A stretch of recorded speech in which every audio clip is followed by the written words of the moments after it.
Welcome to the Future of Teamwork podcast, where we explore cutting-edge strategies to keep teams human-centered, drive innovation, and empower you with the tools and insights needed to help your teams excel and thrive in today's rapidly changing world. Your host is Dane Groeneveld, a seasoned expert with over 20 years of experience enhancing team dynamics and innovation. In this episode of the Future of Teamwork, Dane sits down with Jenna Cohen, SVP of Team Effectiveness at Leader, to explore the power of rhythm, reflection, and relationship building in today's workplaces. Jenna shares why team dynamics don't start and stop with the leader, and how intentional team-building practices like new leader assimilations and lifeline storytelling exercises help surface and celebrate individual strengths and experiences. She also explores why community building at work and beyond requires intentionality, not perfection. Whether you're onboarding a new teammate or navigating a strategic pivot, this conversation is full of grounded wisdom for anyone focused on the human side of organizational performance. So, teamwork makes the dream work, and we're here to inspire your next collaborative breakthrough. Gather your team or put on your headphones, and let's dive in together.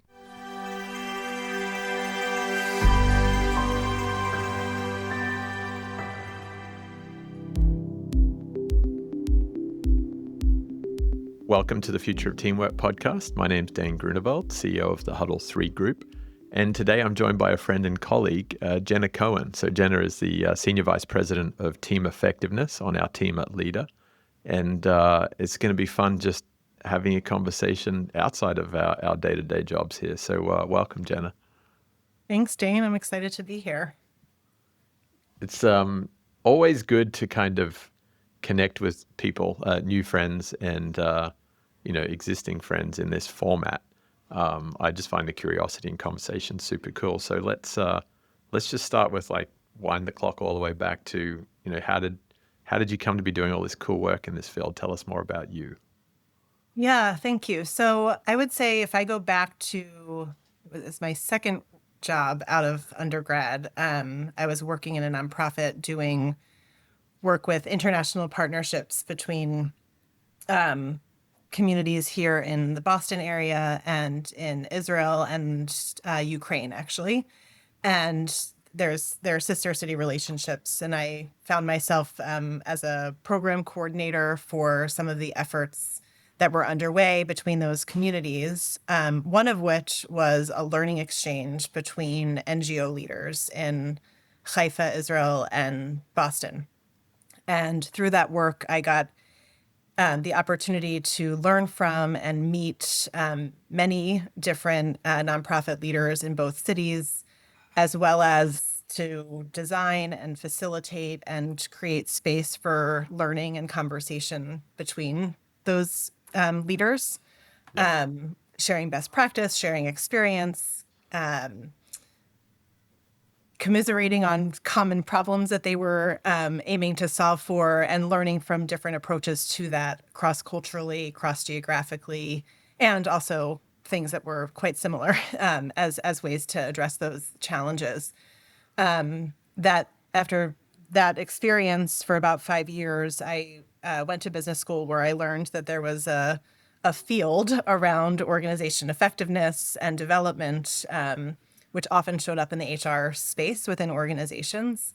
And I hadn't had that lens during my time at JCRC. It was just kind of the work that I was doing. And it was a ton of fun working cross-generationally with that work. Some of my dearest friends were my parents' age or older in that work. And then I found out that there was a career path that could allow me to do similar work in an ongoing way. So I doubled down on that area of focus in my MBA program, pivoted to doing organization development work in healthcare and biotech following that, and then had the opportunity to shift into the consulting realm earlier in my career than I expected, but nonetheless has created a great opportunity to be part of work that's happening to enhance working within organizations and across teams, to often in service of a mission. So I found myself in biotech, as I mentioned, and that mission focus has always been really important to me and my work, both in the workplace and extracurricularly, if you will. And I've really enjoyed having the opportunity to continue to do that work from the outside in as a consultant. Yeah.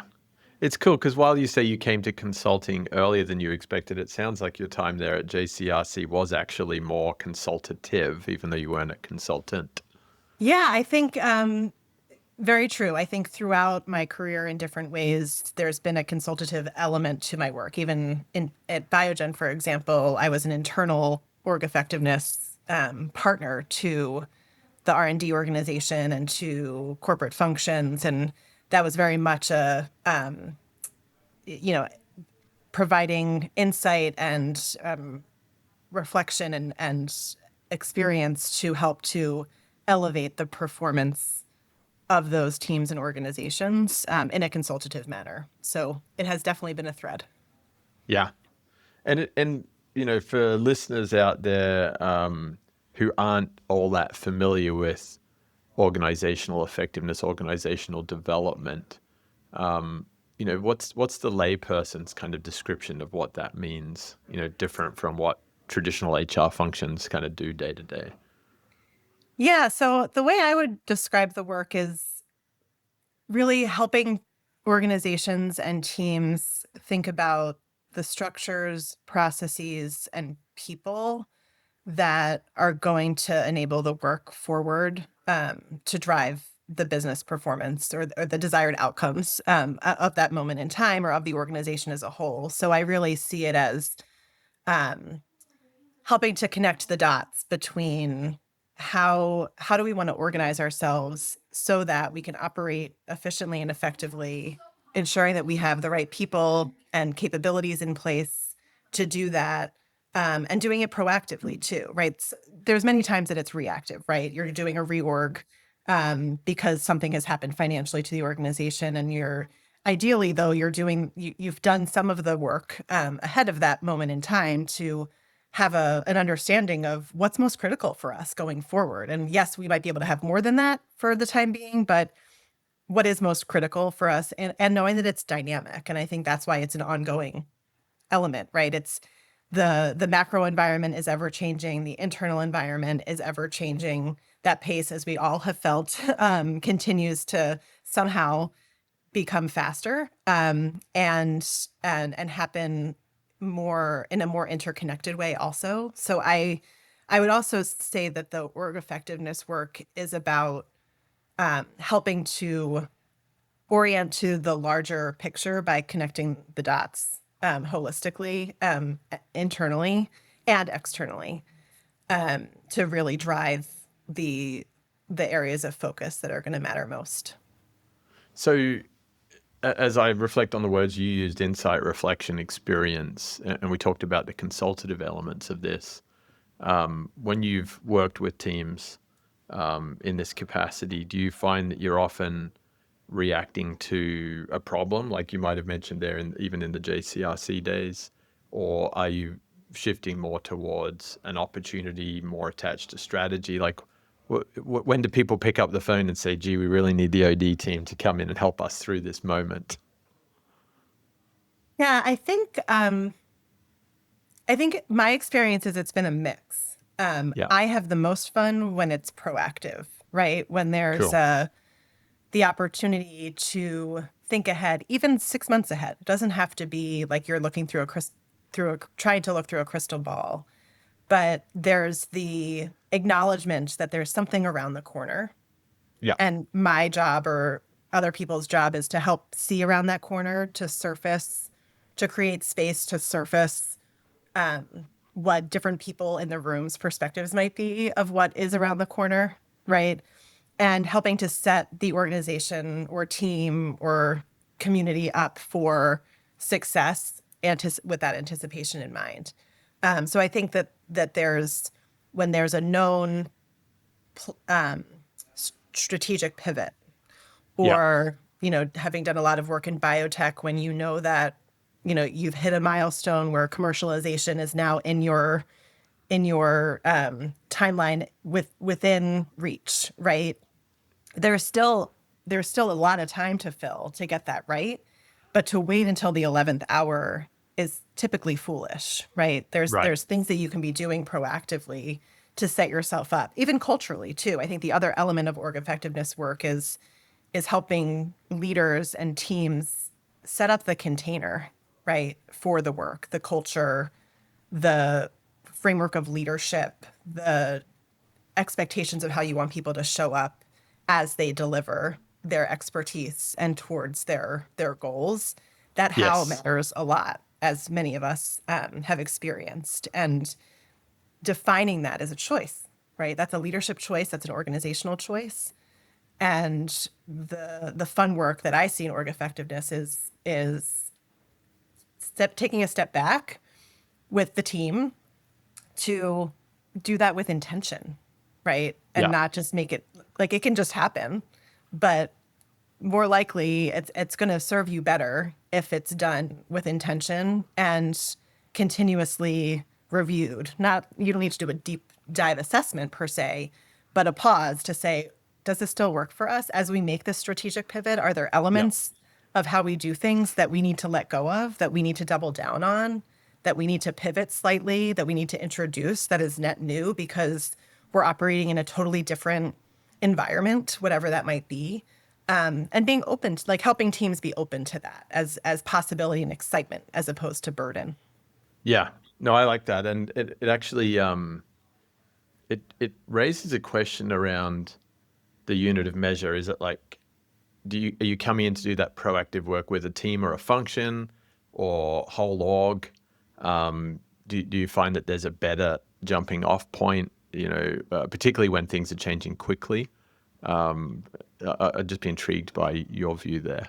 Yeah, and I think my view has continues to evolve, and I think as you know, Dane, one of my professional mantras is context matters a lot, as does language, right? And I think that from a context perspective, there are points in time where doing this type of having these types of conversations and planning at the team level makes a lot of sense.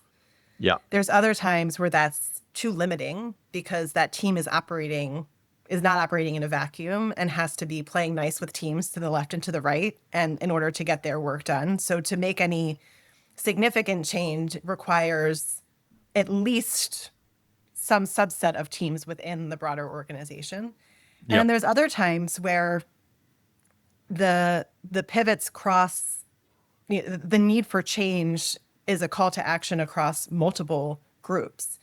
But having appreciation for and line of sight to the interdependencies of those and like breaking down the silos even to have those conversations, I think matters a lot. So Yeah. even within relatively small organizations, we find ourselves often pushing or pulling ourselves into silos, right? To Yes. focus, to get work done, because that's kind of where the primary component of our work is going. And more often than not, at least a subset of that team is working with other teams or Yes. dependent on inputs from other teams to get stuff done. So to narrow the focus too much is typically short-sighted, Hmm. but you do it too large and you can barely turn the ship. Yeah. So So you're I kind of looking for a often, bit of a Goldilocks condition of sorts. yeah, well, it's less about Goldilocks and more about it's multi-directional, right? So like individual teams can have influence in the bigger organization. The executive team within a larger organization is setting a tone of Yeah. expectation from the top to, again, to create a container of sorts for what it's going to be. And then the work happens in the middle, right? Yeah.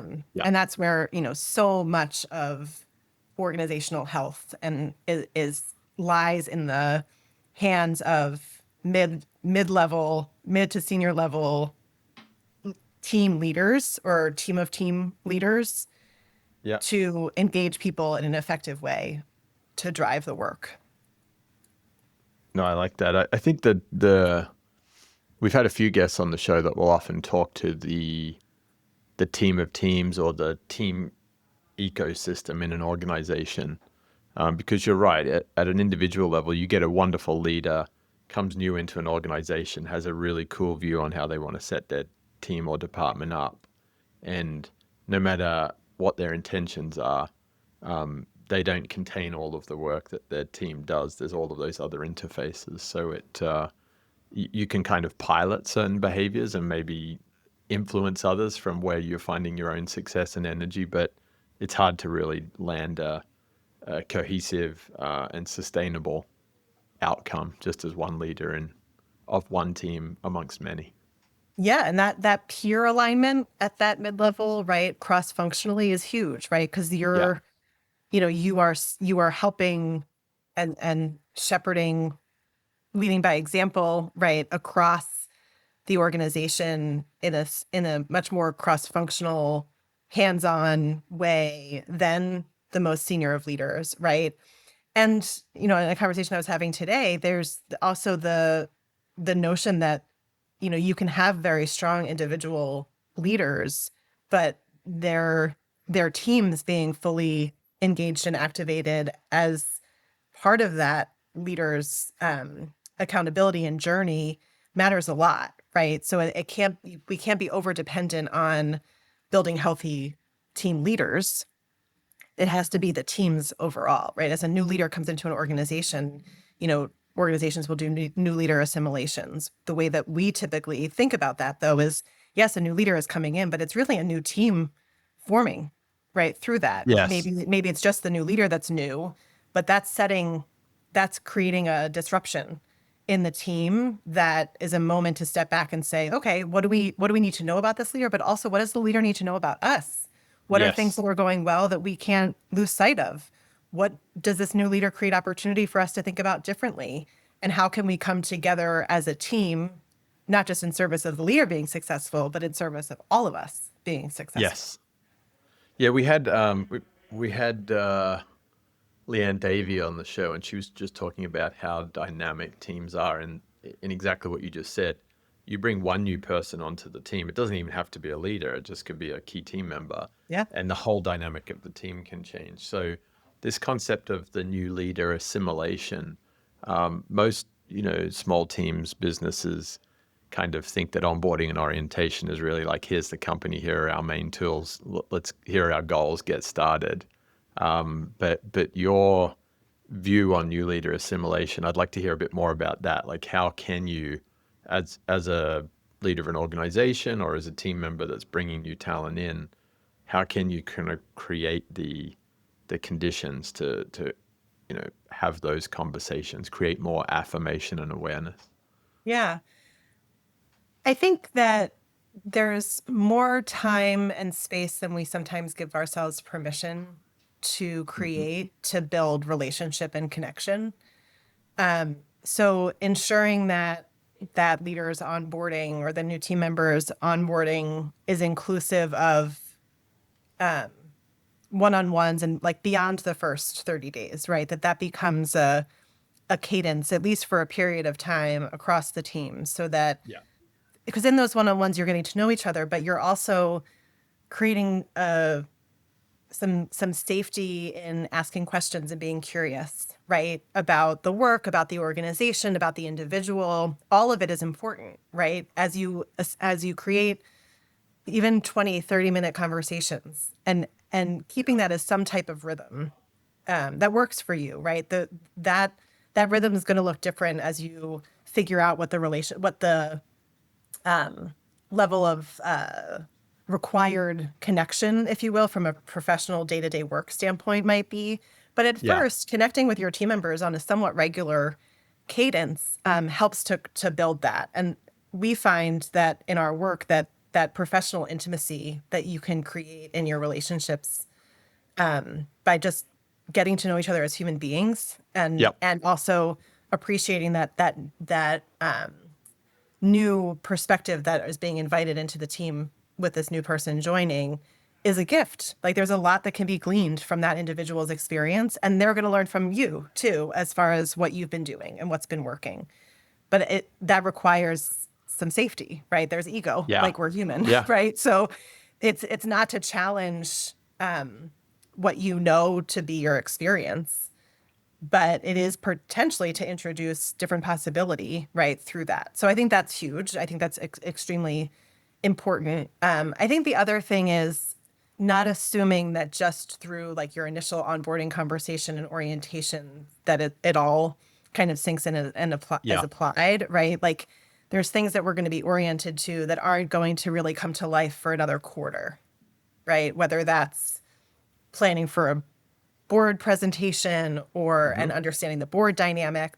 Well, if you're told that your first week, and then that's not being activated really for another quarter, there's probably an opportunity to revisit some of what was covered in those Yeah. initial conversations, right? So just being mindful that, and that's kind of onboarding in general, but I think especially for leaders, you're drinking from a fire hose when you're joining an organization, right? Both the people Yeah. you're getting to know and the business you might be learning and the dynamics that might be at play, all of those things. And each one of those alone is significant.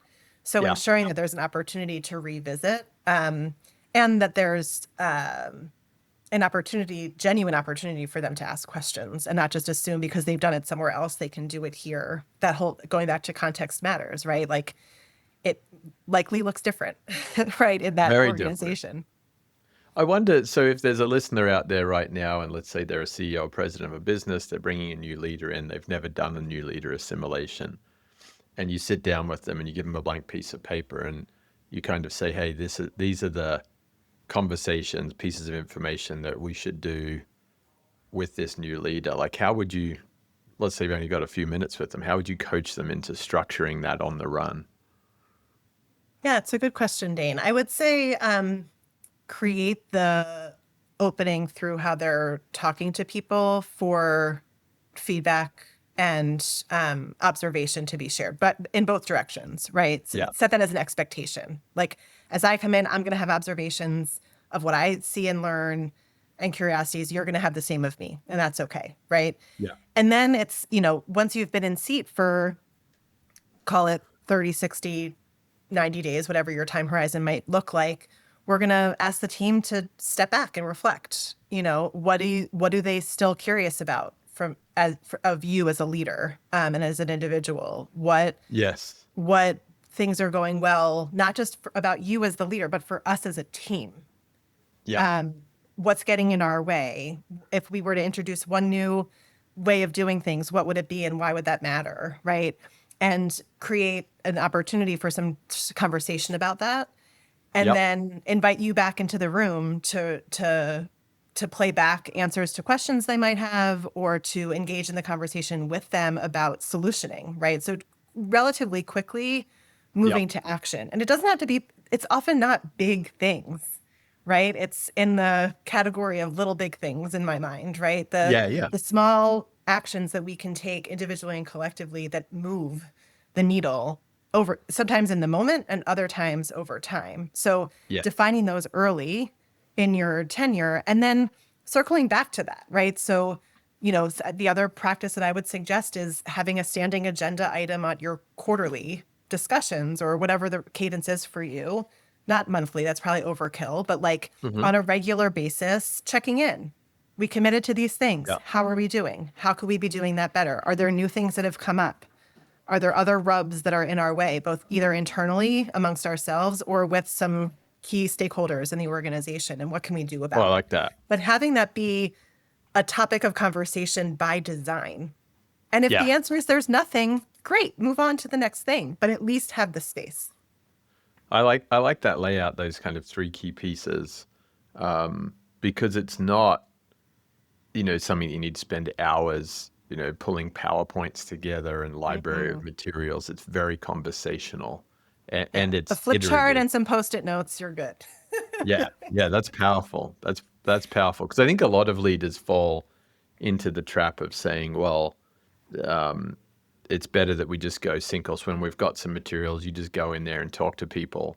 But just taking that extra half an hour of intentionality to map out the first conversation, the first team meeting, that 30, 60, 90-day kind of reflection, readout, blind spot, checkup, whatever you want to call it, Yeah. it can be very powerful. Yeah. And the other element of power that I think it has is it becomes a shared responsibility, right? It's not just about the leader or any Yeah. one individual member of the team. Like that's the beauty of teaming. It also can get in the way. Like we're human. Yeah. It can get in the way. Yeah. But at its core, it's the bringing together of, right? That elevates the fun of the work, but also the output of the group when Yeah. we're bringing together all of those things, and all of the superpowers, as we've talked about here, like that exist on that team. So by relatively quickly moving from focus on a new person or a new leader coming in to broadening that out to say, okay, and we're on a team, right? And Yeah. that dynamic is going to shift just by a new team member coming in, because there's different style, there's different level of relationship and trust, right? It can happen, it can rebuild again quickly, but you have a moment of a reset, right? Yeah. And you can't just, that's not a switch as much as we want it to be. No. Switches are so easy. It's like make this thing contact these two things. But I think from what I'm hearing here, Jenna, it's like we need to create a framework.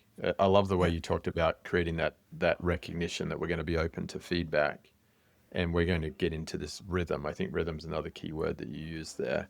So it's not just on or off. It's like let's take the time to be in this, working it, molding it, and looking at it from different perspectives. Yes. And That's knowing super. what's yours too, like with that rhythm element. Yeah. It's not, you know, it differs. It differs for different organizations, for different teams, and it might evolve over time too. It's a dynamic element where the pace of things, even over a period of time, is going to be different. Yeah. And being true to that, right? And just because your cadence at one point was monthly doesn't mean that that's appropriate right now. Maybe you now need Yeah. to meet weekly because you're working on a Or sprint, or daily. Yeah. daily.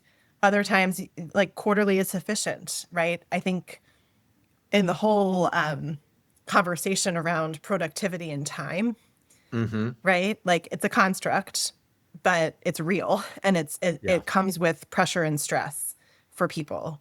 So by respecting people's time, you're also respecting who they are, what they do, how they spend, what they do at work, outside of work, etc., Yeah. and allowing the rhythm that's required to match the rhythm that you implement. Yeah. It takes some discipline and some checkpoint, but I guess that brings me back. I hadn't really thought about this previously, but like to that notion of reflection, right, and intention. Yeah. And it doesn't have to. You don't have to belabor it, but even just a 10-minute pause to say, wait a second, what is my meeting cadence with this person or these people? Does that still work? And are we getting to all the things that we need to get to? Are we meeting and there's nothing to talk about? Yeah. Right? Yeah.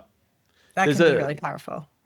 It can be, and there's this whole notion of being in the flow. I like the way you talked about it, even for example with the board meeting and the board pack. Like, let's not just unload everything on someone all at once. Let's not just onboard them and say, here's all the tools, here's all the systems, here's how our board meetings work. Good luck. It's like bringing the right conversations at the right time so people can like get into it as a team, realize this is what it takes to be ready for that board meeting next month, do a bit of work together on it, play it back in a safe environment, Yes. and then go execute. It doesn't actually take a lot more time, but I think going back to being intentional, you need to make, and you said at the very beginning, you need to make the time, make the space. Yeah. And by doing so, you'll probably find time. Yeah, yeah, yeah. Very cool.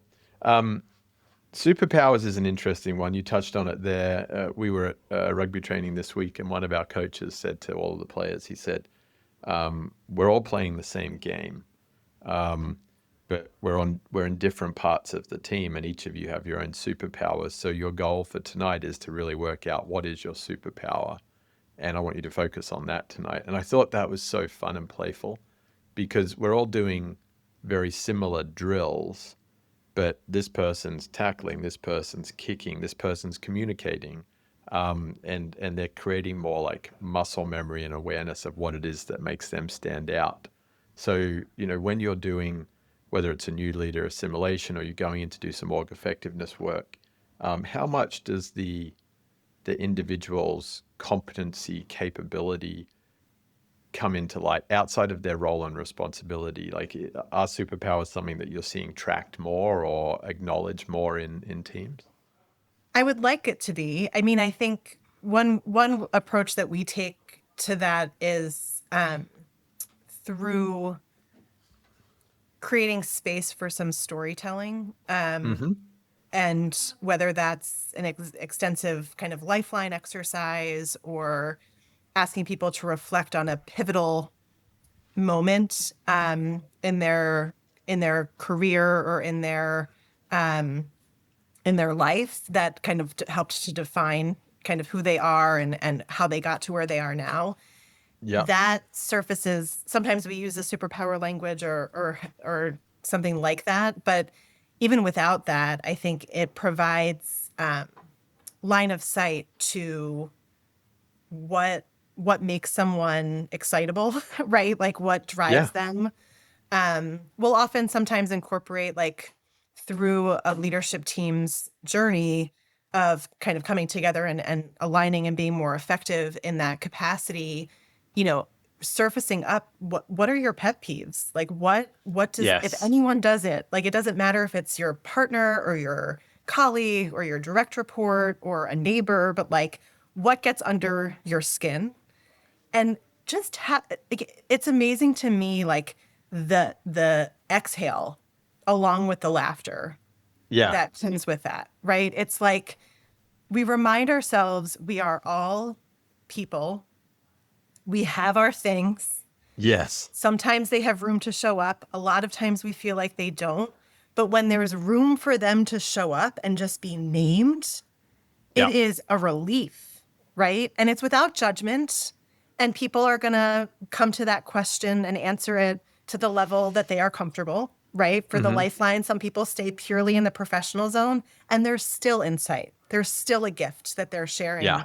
with themselves by making it known and with someone, with their colleagues by, again, making it known. But then there are others who it's like their entire personal journey is captured on a page or in an image or in their 5-minute voiceover. And the level of relatedness and connection and sympathy and empathy that arises from that is significant, right? Along with that lens that you had asked about of superpower, it's like, oh, and like I learned this way back when, but it's become something that I ensure shows up in all that I do, right? Like, and it's Yeah. something that I anchor to in when I'm doing my best work, this is showing up. And it's fun to see those unlocks. And Yeah. again, I think there are many times where it's maybe not the first time they're doing that type of exercise, but with that team, it potentially is. And Yeah. it's really, really powerful when we can just relate as human beings. Yeah. And I like the way you lead into story to highlight not only the superpowers, but those kryptonites, the things, whether it's Yeah. a pet peeve or something that someone just really, starts to get foggy and tired when they're forced to go and look at an Excel spreadsheet or whatever it might be. Yeah. Well, and then you round it out. It's like, oh, you don't like to do that, but I do. Like, and then You can you help realize trade. that, yes. Like, and Yeah. then I mean, talking about like what gives you energy and what sucks it, right? Like if there's something on your plate that is totally sucking your energy and there's someone to the left or the right or around you that can take that off and do it with a sense of commitment and knowledge Yeah. and speed that like is getting in your way, that's brilliant. It is brilliant. And I know that there's this general sense out there right now that we could be trading, rather than judgment with each other, we could be trading energy. And if we Yeah. could all just be a little bit more intentional about trading energy, then to your point, there may be a team member who would love to do the piece of work that you're stuck on, or at least be part of that conversation to help you move through it.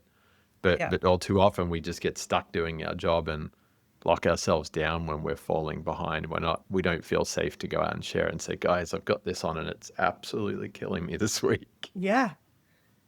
Absolutely. The lifeline exercise, again, let's say we've got a leader out there who's listening today who thinks, gee, I'd like to do some of this identification of superpowers, kryptonite, energy in my team. What does that look like? Yeah. So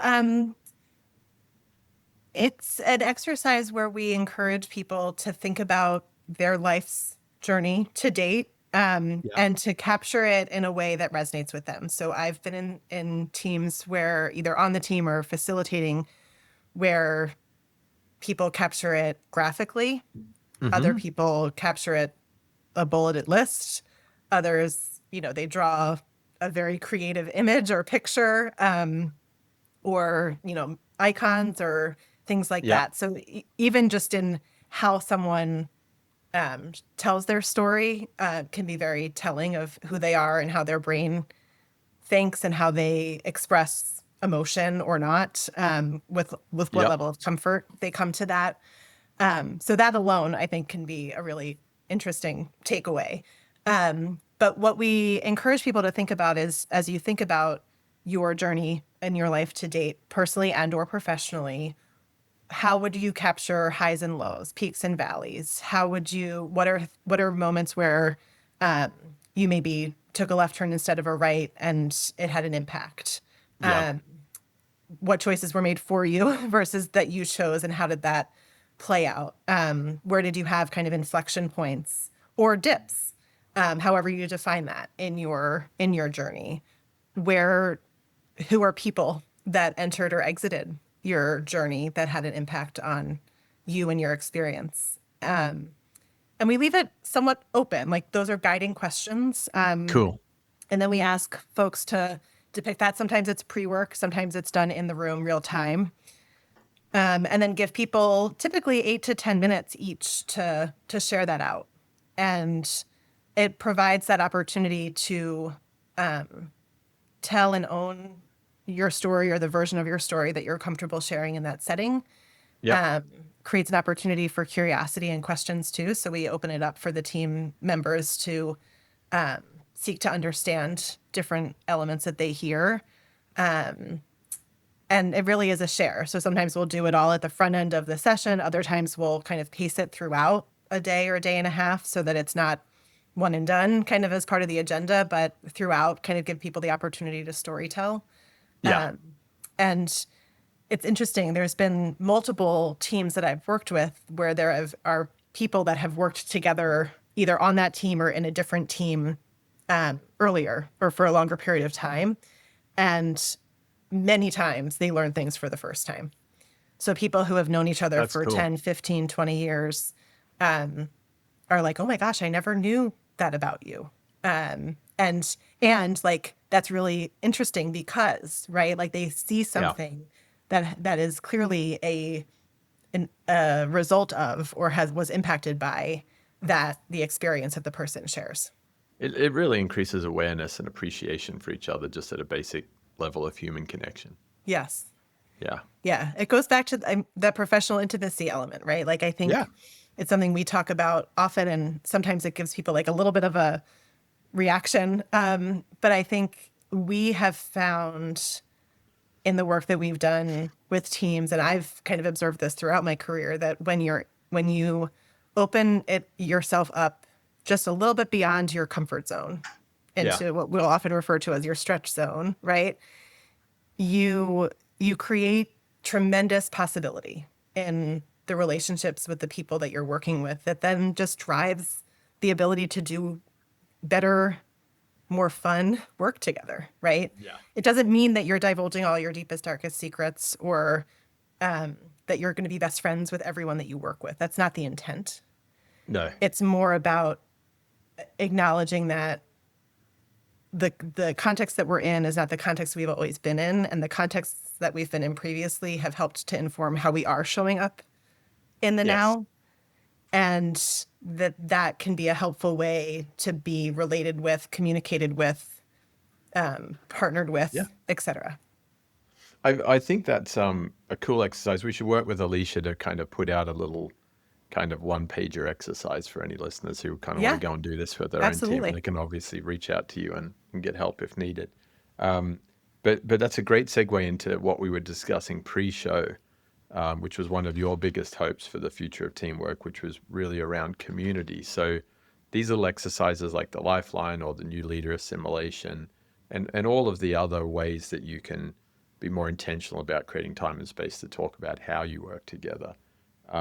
Ultimately, they build connection at a human level. And community, I like the way you framed it before the show. You were like, there's this intersection between how you build community at work and through your work, and then how teamwork plays out back in the community. So there's some really interesting kind of bi-directional energy going there.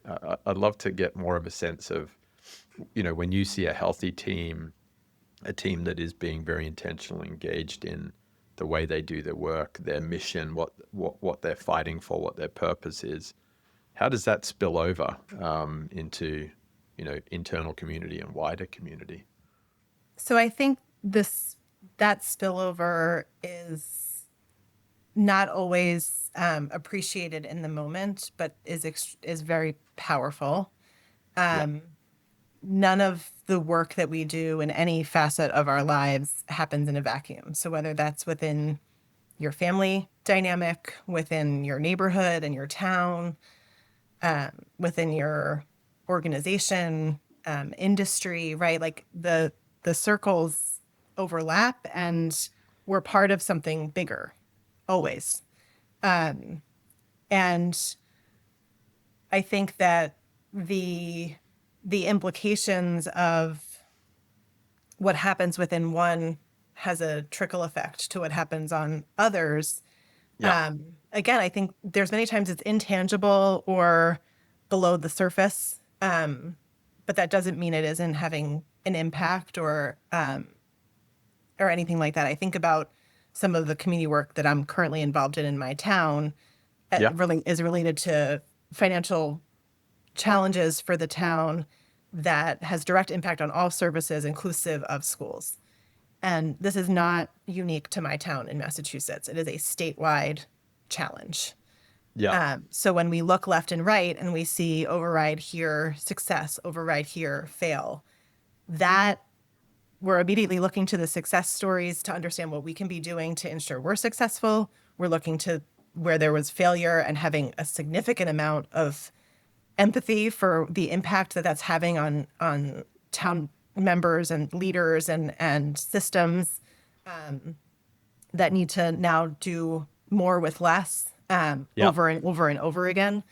And so it quickly builds on itself and creates in some ways it creates a good energy, right? Like it creates a focus, it creates a lessons learned.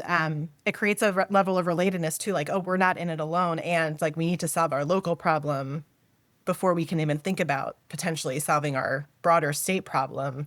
But really, should we be doing it the other direction? Like it's a lot of bubbling up that I think will lead to some state action if it hasn't already. But I think the same thing happens within organizations, right? When we talk about healthy teams, those teams are communities, right? They're communities that are of people that are coming together in service of something, of work, of output, to a bigger picture. And they are community within community. And there's ERGs that are communities within an organization, right? Of people who are coming together around a common identity or common interest or common passion. And they feed off of each other, right?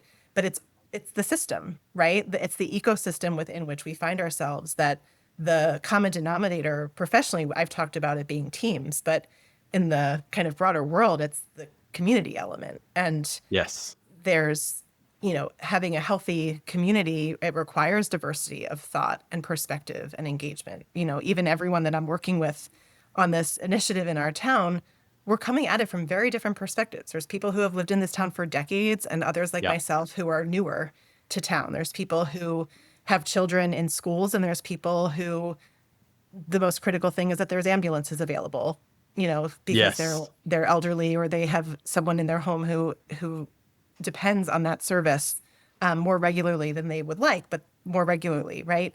And all of those are common. There's a common denominator of healthy community, but we come at it from our different perspectives. And what I've gleaned from the work with teams that we've been doing, that I've done throughout my career, and the community work that I've done throughout my life, that even with those different perspectives, it's like that the center point of the Venn diagram is often larger than we allow ourselves to think, because we go to difference. Like we go to differ ourselves, right? Like we go to other people and circumstance when in reality, there is a common denominator of basic needs, of expectations of name the thing, right? Yeah. Of Yeah. a Yeah. desire to want to be part of something in some way, shape, or form. Yes. And the different energies that we might each bring to that are okay, right? There's some people who are giving hours upon hours upon hours of their time, right? There's Yep. others within the workplace where their discretionary effort is extremely high. And there's others at different moments where you're just like, you're doing just the bare minimum because that's all It's you have to give toast. because of all this other stuff going on in your life, right? Yeah. And it's an ebb and flow. It's dynamic, just like everything else, but it's all in service of. And Yeah. if we can all focus in more in all of the communities that we're a part of that common center, I think that a lot of magic can happen. I really like that. I particularly like that commentary there, Jenna, on the center of the Venn diagram being bigger than we give it credit. And actually, I saw a great post from Heather McGowan recently that said, if we could all just approach each other as a friend first rather than the other, we would just Yes. solve so many more problems. Yes. But yeah, that shift towards other, particularly in the times that we're living in with loneliness epidemics, social media, information overload. There's a lot going on right now, so we've got to find more ways to seek out that friendship and to hold a bit of uncertainty and curiosity and see what we can create together. Yeah, and when we can befriend people who are coming from different perspectives, Yeah, and life experiences and needs and wants at this moment in time, our understanding of the bigger picture and of what's really important evolves, right? yeah, And I am drawn back as we have this element of the conversation about otherness, to those my early part of my career with the work I was doing with NGO leaders cross culturally, and yeah, so much of the conversation was about how easy it is to other and ignore, or other and be better than, yes, or dismiss, right? And create distance from, yeah, right? And then yeah, I think about the loneliness epidemic that we're all living through right now. And as much as we, as humans, regardless of how introverted or extroverted we are social beings yes, and we need connection. That it looks different for different people, but you need connection. And yet we find it hard because of all the things, social media, coming out of the pandemic, et cetera, to create time and space for yeah, that. yep. We have to. We have And to. and as places of work, we have to create permission for that. And as individuals and parents and colleagues and friends, we need to encourage it, to find multiple places of connection, belonging, and and purpose, right? Because it's not only going to be in one place, most likely, and you're not going to get everything. Putting all of your eggs in one basket, like your employer, right, for Yeah. example, is not going to serve you well, right? And it's not reasonable to put it all on your partner. Also, isn't Yes. reasonable, right? You need to build that community. It can be 3 people or things. It doesn't have to be extensive. But and I'm saying this to myself just as much as I'm saying it to anyone else. I need the reminder daily, like, Yeah. reach out to, spend time with, right? Connect with a cause, right? Be part of something where you're appreciating again and creating space for another perspective to just heighten your awareness and or your sense of connection. Yeah. I love that. I think that's such a great call to action and hope for what the future of teamwork looks like. It's a great point to end on. It's been a wonderful conversation, Jen, and I love the way that we talked about everything from the role of teams in organizations, particularly those mid-level leaders who are doing a lot of the connectivity in organizations. I love the new leader assimilation, the way you shared that, bringing that new leader in, helping be more intentional about team launches, creating this time and space to build relationships and connections, whether that's internally or sending people out to be volunteering in whatever it is that's important to them.